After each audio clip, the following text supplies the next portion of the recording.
This program contains adult language and situations which may be considered offensive to some viewers and/or children, but more likely their parents.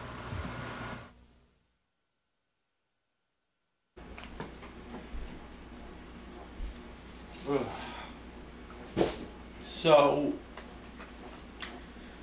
like I said, a couple weeks ago, my rock opera has come under some kind of controversy. I had the dicks over here a couple weeks ago because they discovered my rock opera lyrics. They said, "Oh, you can't be recording your rock opera because, you know, my protection of order or my order of protection, I should say. You can't be recording that because, you know, it's about a protected party, blah, blah, blah." And there is something I want to say about that, which made really no sense. And that is,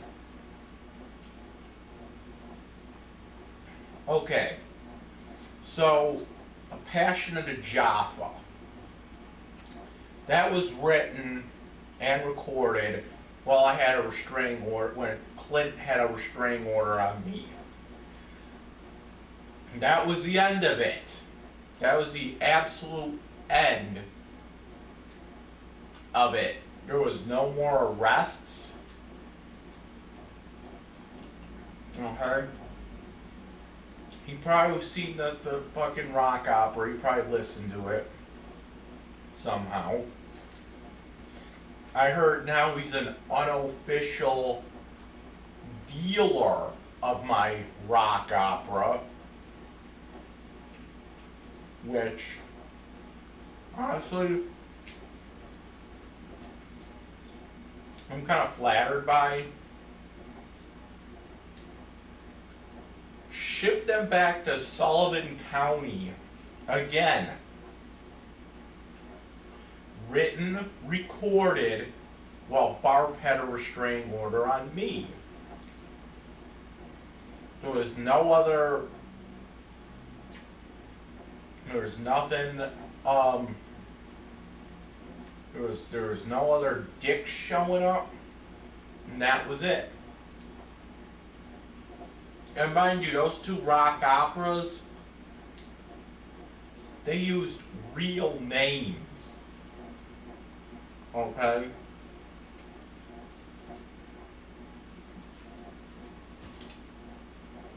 So,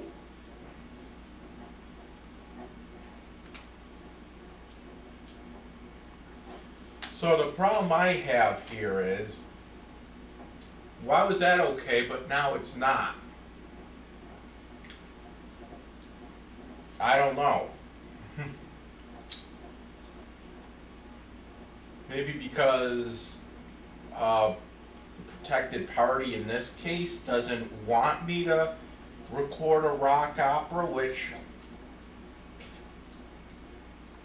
okay, whatever. But the argument that I have to counter that is that, you know, Taylor Swift made a whole friggin' career out of putting down her exes in her music. She never got in trouble. She was never arrested. She was never charged with a harassment.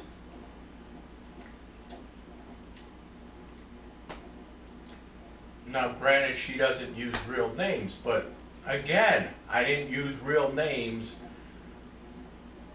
in my rock opera that I wrote in jail.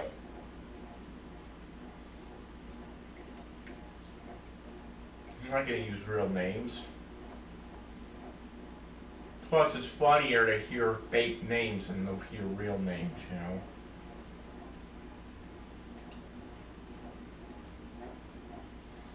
Like, it's funnier to say Dom Mazuki, okay, than it is to say Tom Makowski. You know what I'm saying? So,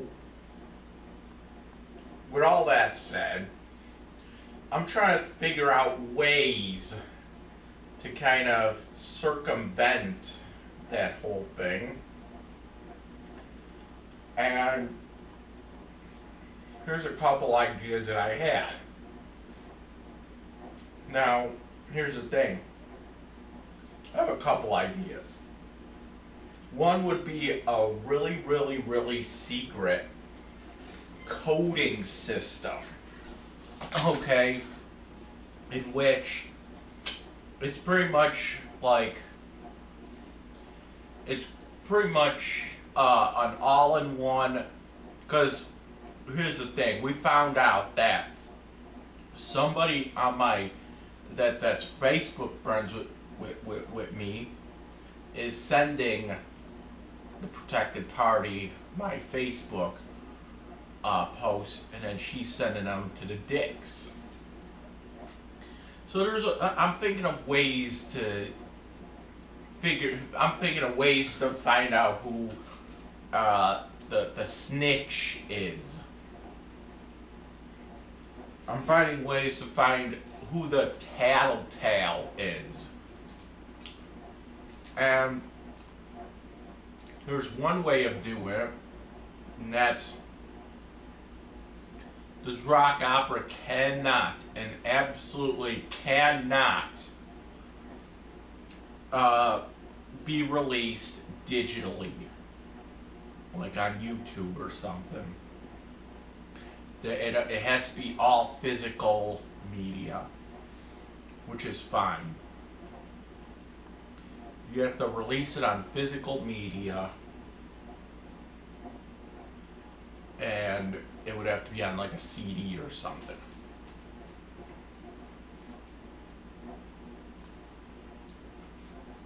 That way I can control who gets what.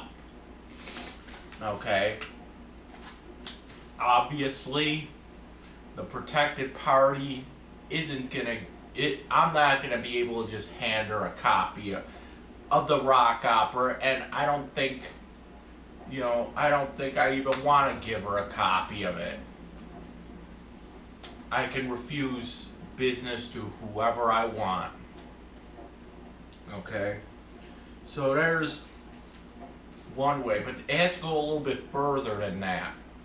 What if I give somebody a copy of it? What if I give like 5 people the copy, and then somebody just uploads it to YouTube?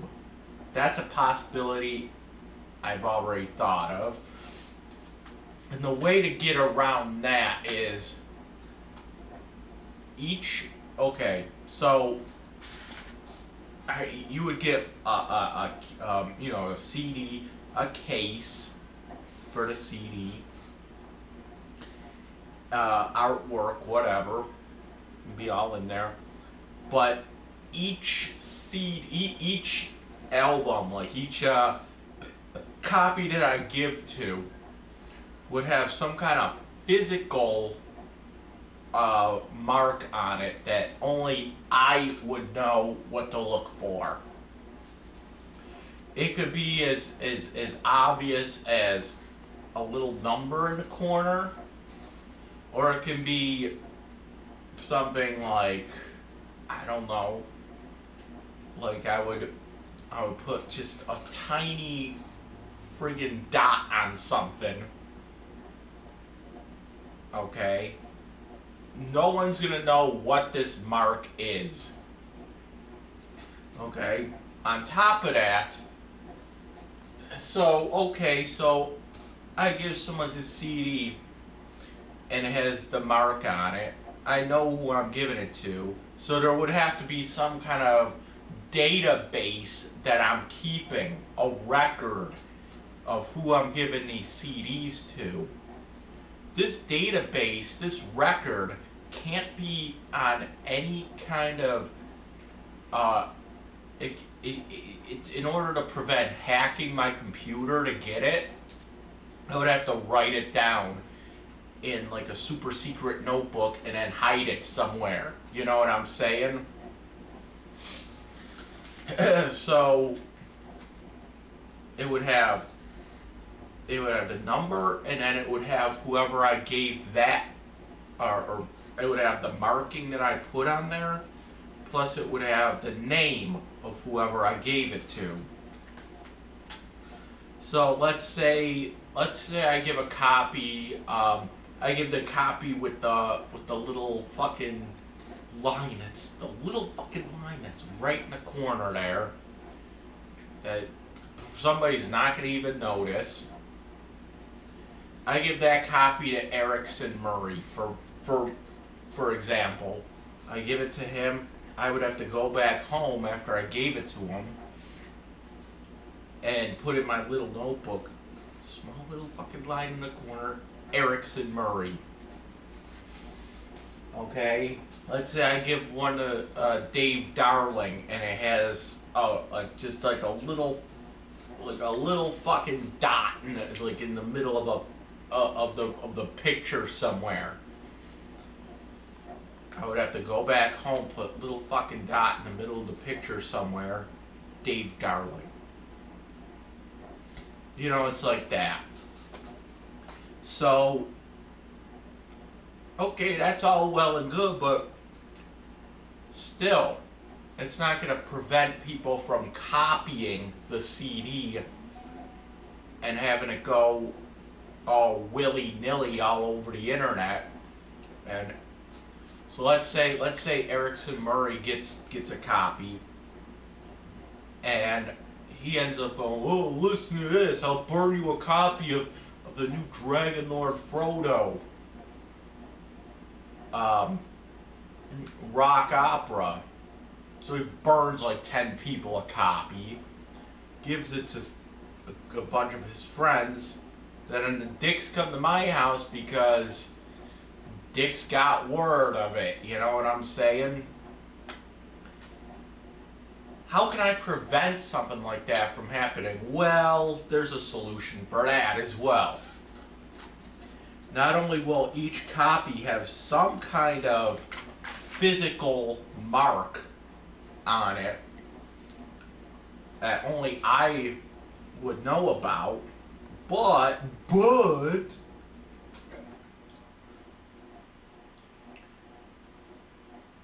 I would have to record some kind of audio cue, like some really, you know, some really not obvious audio cue into the music somehow that would be unique for each copy. So let's say I give one to Erickson Murray,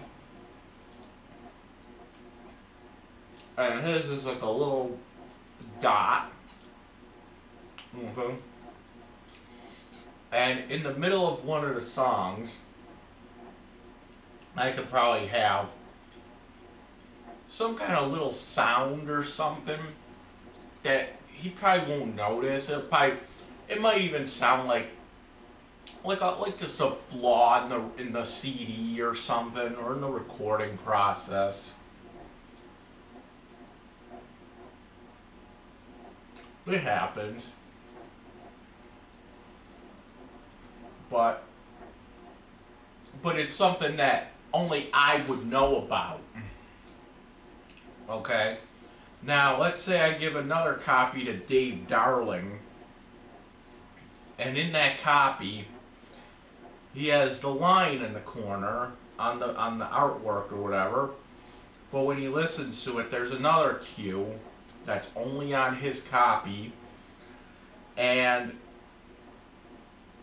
let's say that audio cue, I don't know, maybe it's just me clearing my throat or something, you know?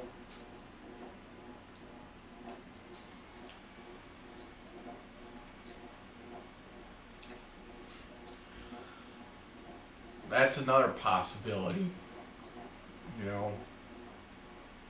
Then I would still have the super secret notebook with everybody's names in it.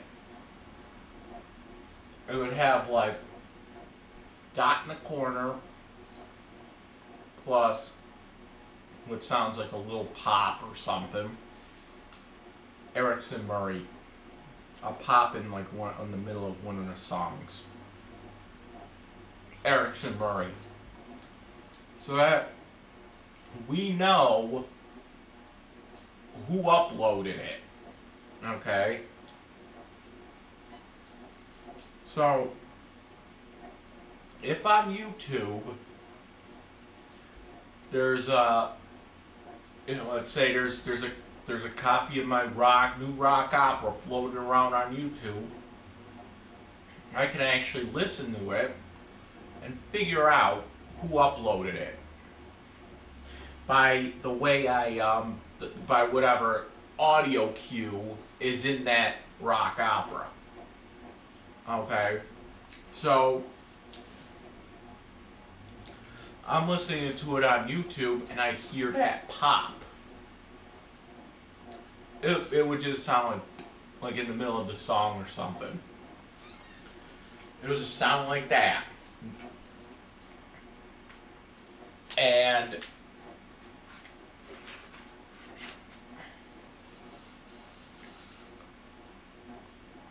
then I would know that Erickson uploaded it.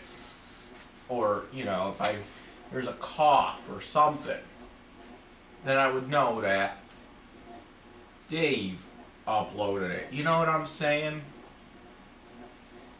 Now, the other thing that was a concern was the actual content of the lyrics. I might have to retool all the lyrics over again because I would have to rename everybody so it doesn't make it sound so obvious who I'm talking about. Because, you know, calling somebody by a name that rhymes with their name, it's kind of obvious. Well, that's not her name. Yeah, but you're sitting there making names up that rhyme with it. You're changing a letter of their name. It's kind of obvious that I'm talking about so-and-so. I can't mention any pets' names. Okay? In one of the songs, the pets' names were actually just the actual name of the pet. So I don't think the dick saw that one, but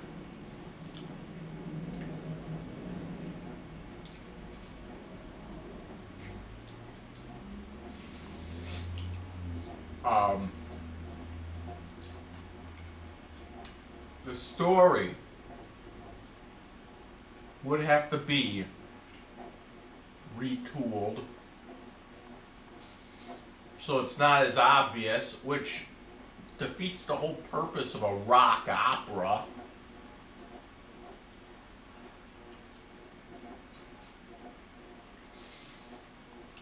Or what I can do is I can keep the original lyrics as I wrote them in jail. I can keep all the original lyrics intact.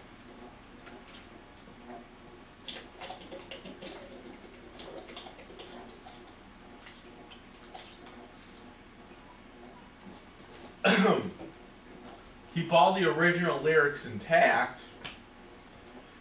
Don't name the songs. Just make it like one long song. Make it like it's like thick as a brick. where it's just one long song. You know, where it's just one song that takes up the entire album. You would do it like that, too. And the name of the song would be something stupid like The Song, or like One, or something like that. You know, or we could split it up. Hey, Gravy, come here. Split it up into different songs, but like make each song just be 1, 2, 3, 4. That way there's no... That way you have to guess at what I'm talking about. On top of all that, we would have to... We could make it so that the lyrics, the vocals itself, are so indecipherable that it can't be used against me. So, and no lyrics can be, there would be no lyrics involved with the, like, no, I wouldn't write the lyrics in the description or whatever anyway. There would not be any lyrics online for this. So you can just look up the lyrics and say, oh yeah, follow along. It would have to be so indecipherable that you don't know what the fuck I'm saying. Be talking gibberish for all you know. You know what I'm saying? And there's ways to do that too. Make it so indecipherable. You can do the vocals with death growls, like that. And on top of that, you can do death growls into a death metal guitar pedal, which will distort the vocals even more. So it'll just sound like death growls, but I can put the treble up all the way so that it's kind of like an ear-piercing death growl, if that makes any sense. You know, bass all the way down, mid all the way down, treble all the way up, so that it just sounds like it just sounds like a high, it would sound like a high-pitched death growl. So it's like, well, I don't even know how it would sound really. That's just an experiment that I was thinking of. It would sound sort of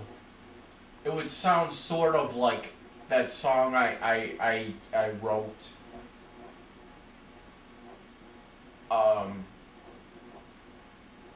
Called Blony Arm, BLONE or NIE Arm. It's all about baloney. Ugh, Gravy just puked. All right, I gotta go clean that up in a second. Let me finish my video here. So it would have to be something like that. It would sound something like, go look up Gravy. Seriously. You really had to do that on the carpet. Alright, I'll clean it up. Let me finish my video though. So, go look up my song, Blony Arm. Gravy, come here. So look up my song Blony Arm and see and listen to how the vocals sound. You can barely hear the vocals.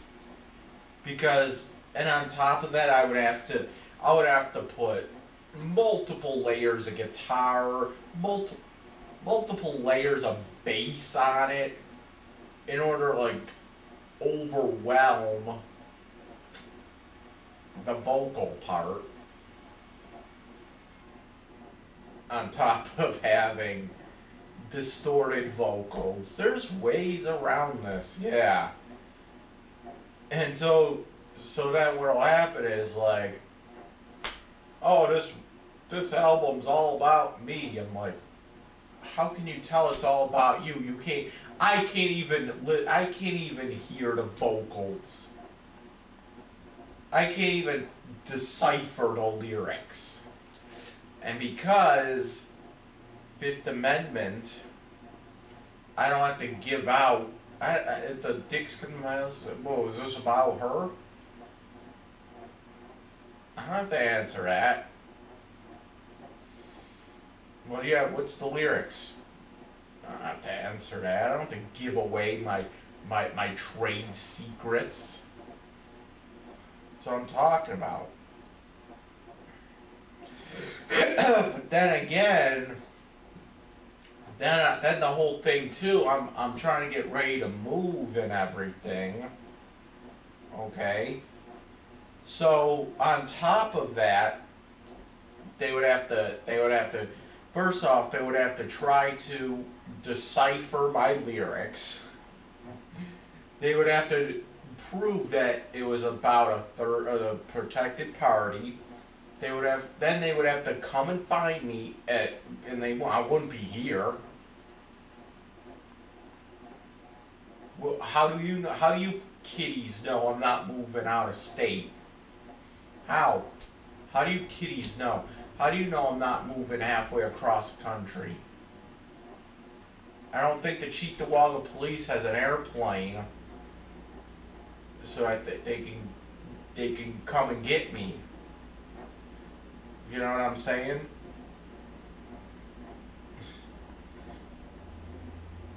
But all this so I can write a rock opera. You know what I'm saying?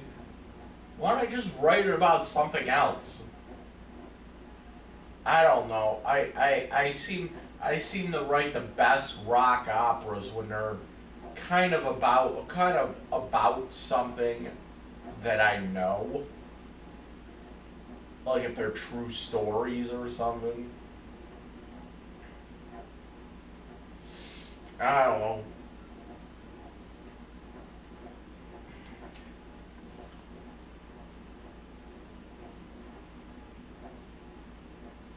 So yeah, that's about it. Oh yeah. I forgot to tell you, kiddies.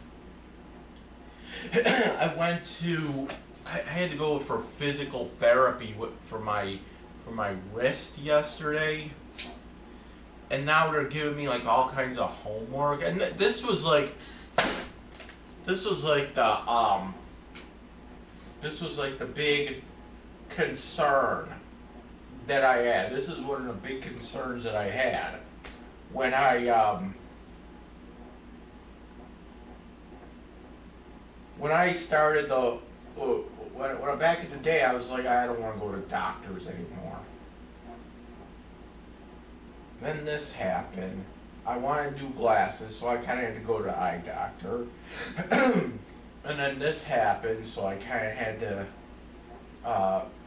get this taken care of. But the problem with doctors, and I knew that this was going to be a problem too. I absolutely knew it. Every single week it's another doctor appointment. I'm having two. I knew this was going to be a problem. I knew that this was going to happen. But of course I'm the conspiracy guy, right? Oh, what does he know? He's all in the conspiracy theories. No, now it's coming true. Now I'm looking at my schedule, and it's like every single day is another doctor appointment. I have to go to physical therapy 2 times a week now for this bullshit.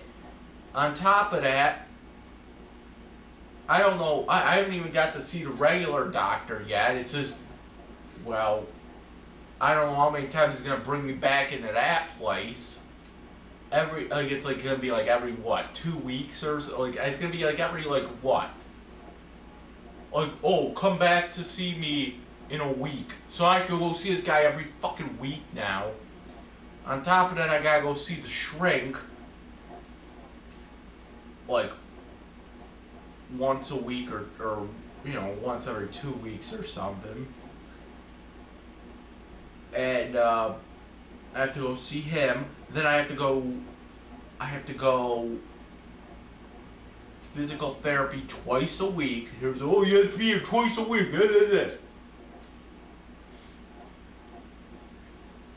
So yeah, and it's gotten to that point that I was afraid of. Cause my parents, they go to doctors like they have like a doctor appointment like once a day at least. Sometimes they have like 3 doctor appointments a day in a day. And I was like, no. It's like, we're taking care of ourselves though. No, you really aren't. You might think you are, but you really aren't. Let's see here. If you're going to 3 doctor appointments a day, that must mean that you are not taking care of yourself.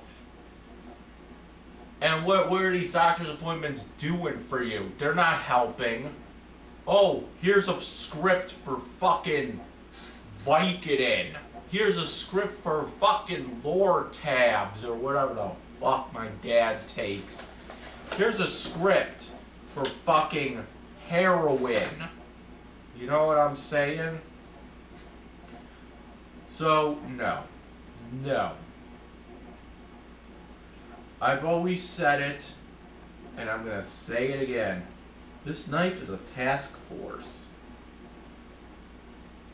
I never knew that. I never realized it. Huh. That's actually a good brand of knife. What is it called? Tack Force? Yeah, Tack Force. I didn't realize that. I just noticed that this blade is a Tack Force knife. That's actually a good brand of knives. But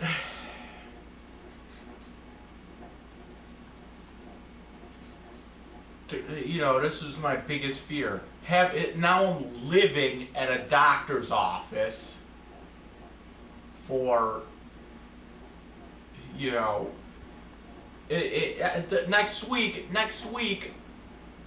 I have physical therapy and Dr. Nintendo on the same exact day. So this is gonna be the date. This is gonna be the agenda for the day. Agenda. He's talking about conspiracy theories. Woo! No, here's the agenda. Not the conspiracy agenda, but here's the plan for that day. First off, I'm gonna have to get up, go to physical therapy. It's not a problem.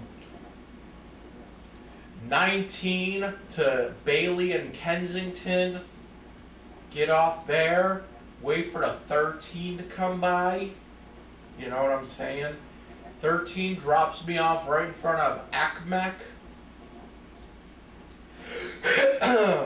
So then I do physical therapy there. Then I have to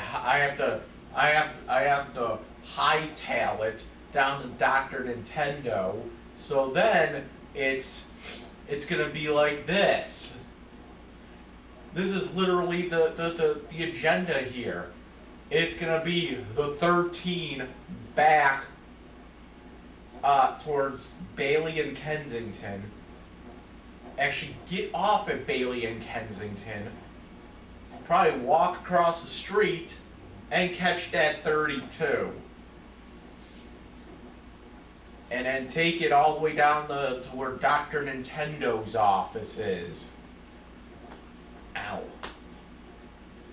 So, I mean, it's doable. And it's going to actually be a really interesting ride because it's pretty much me going up Bailey, then sitting at the corner there, catching the 13, which goes, it comes from University Plaza, or University Station. It goes around, comes down Bailey, turns down Kensington, goes through there, and it ends up like right in front of ECMAC. And then after ECMAC, it does its little song and dance there, and it ends up at Utica Station. And but what I gotta do is I gotta take the 13. Like I would have to go to ECMAC on the 13, take the 13 back. Okay, back to Bailey and was it Bailey and Kensington. Get off there, and then wait for 32, which starts at Black Rock Riverside Hub. Okay, Black Rock Riverside Hub. It would have to be. Comes through, goes straight down Amherst Street, gets like Amherst and Bailey, and come down that way. It'll come down Bailey a little bit, then it'll go down. Oh, what's that street? I think it's Kensington. It'll go down Kensington the other way. Okay, I think it's Kensington, isn't it? It's, and then it ends up going to the gallery. No, it goes to Galleria Mall, but it ends up going to Thruway Plaza anyway. Okay. Oh, my dick's showing. Damn. Can't let the kiddies see that. That's sick. That's sick. Little girls, look at your video. But I'm okay because, I say that's a hot little girl. That's a jailbait right there. That's fine. That's fine, but, make sure the little girls that watch, that's why I have a disclaimer on my video. My videos are not for kids, okay?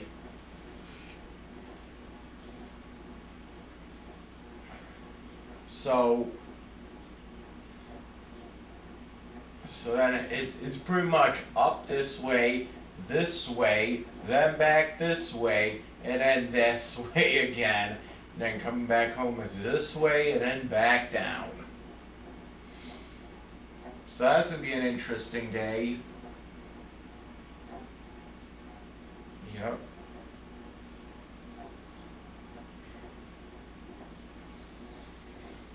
And then I had a pretty good day yesterday. I had to go for physical therapy at ECMAC. And then after physical therapy, I had to go downtown. Actually, I went downtown because that's how I got home yesterday. I went back downtown. But I first stopped off at like Roswell Park Cancer Institute. It's a hospital there. I went and visited my friend Eugene. He's in the hospital again. Oh, excuse me. Yeah, he has fucking cancer. He's like my age. He has fucking cancer. It fucking sucks. He has to do like a week of chemo or something. Fucking sucks. So I went and visited him. I gave him his games back. I feel sorry. I feel kind of bad for him. He has fucking cancer. He's like, fucking bullshit, really.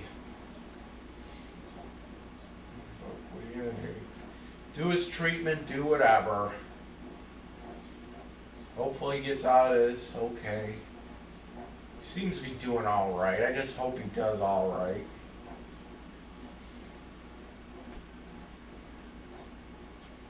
We were sitting there watching Dr. Phil yesterday. He said I don't get it, but it's like he has his X bone. Fuck. He has his like X bone in the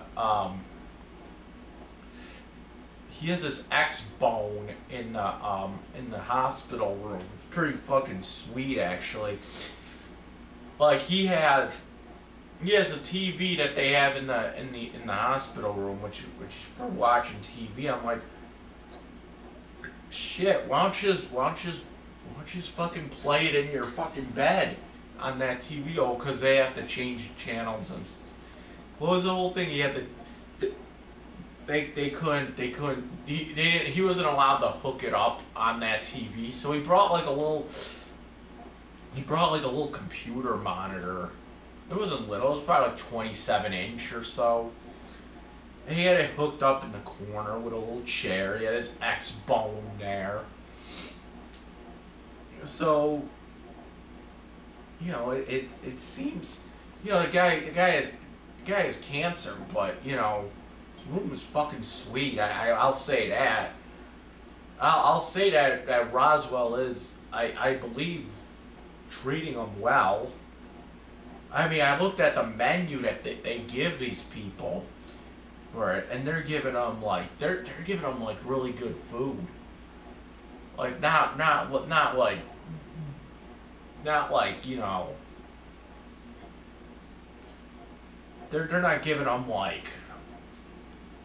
I don't know, they're giving them pretty good fucking food, you know, for like hospital shit. They're giving them like fucking good food. It's better than that jail shit that we were eating, where you don't even know if you're eating like real beef or not. It says everything, and we made a joke about this too, everything comes from the same fucking brake pad, you know? And that's all we ate for like 28, that's what I ate for 28 days. Brake pads. You know, pizza was good in jail though. That was the only good thing really. The pizza and the chicken sandwich were all right. But you know, the meatloaf and the fucking meatballs. No more fucking meatballs. No. The rice was bland. You had to go and use some other inmate's adobo on it. And I say other inmates because I wasn't allowed to order the adobo because I have a diabetes. Yeah, that was a mistake I made going in there. Telling those idiots I had diabetes. Because once you tell them that, you're not allowed to order anything. Everything that you eat is going to have to be the brake pad. So you have to like wheel and deal with the other inmates there. And you know, give them like phone time or something for like some rice or like some mac and cheese or, you know, something that's completely edible. You know what I'm saying? But I'm like looking at this menu that they give these people from Roswell, and I'm like, wow, they're even fucking better than I am. I don't know. I'm sure it's not as good as like, you know, going to like a pizzeria or something, but I don't know. It was like they were having like fucking pizzas and shit in there. I'm like, really? Really? And I'm like, how's the pizza? He said the pizza's pretty good.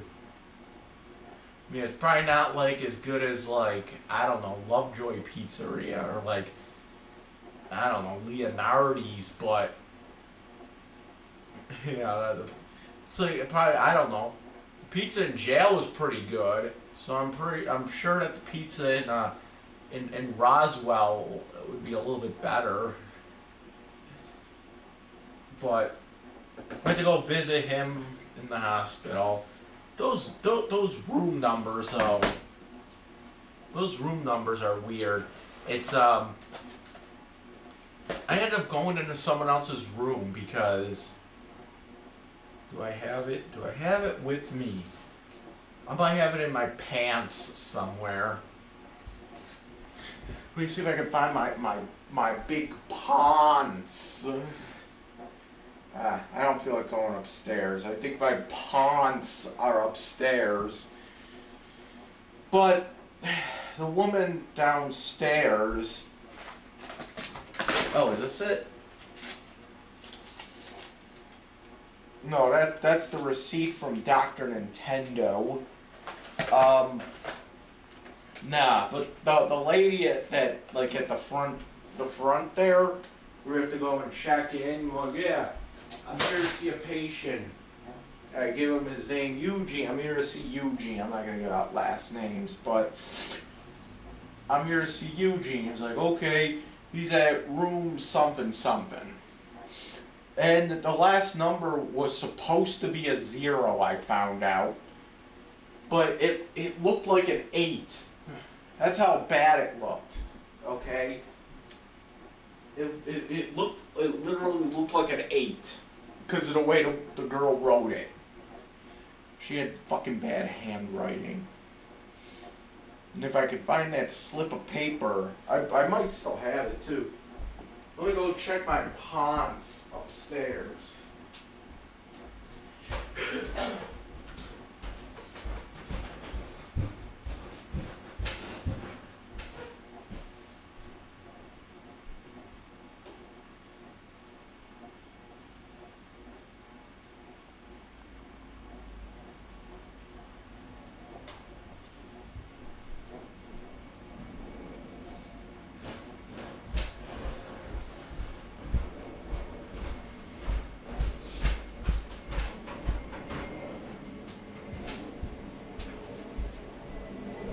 Alright, so I made a mistake. It doesn't actually look like an 8. It looks like a fucking B, okay? It's actually supposed to be a 0, but... And the 1 looks like a 2 as well. The only way I was able to tell that was a 1 and not a 2 is because that wing didn't have that number, but it looks like one of those German B's that Juicy likes to write. But there that is. That last number is supposed to be a 0. Doesn't look like it looks like either an 8 or a B. So. I accidentally walked into, what was it? What was it now? 64, I actually accidentally walked into 6418, and, oh, sorry, wrong room. Because this idiot at the counter there didn't give me the right, she couldn't write it correctly. So I was with him for like about an hour or so. Watched Dr. Phil and some Maury. And, you know, had a good time. So I might go visit him again sometime. You know, he said he's getting out on Saturday. But he has to go back in like 3 weeks for more chemo, I guess. I don't know. So I might go visit him in 3 weeks.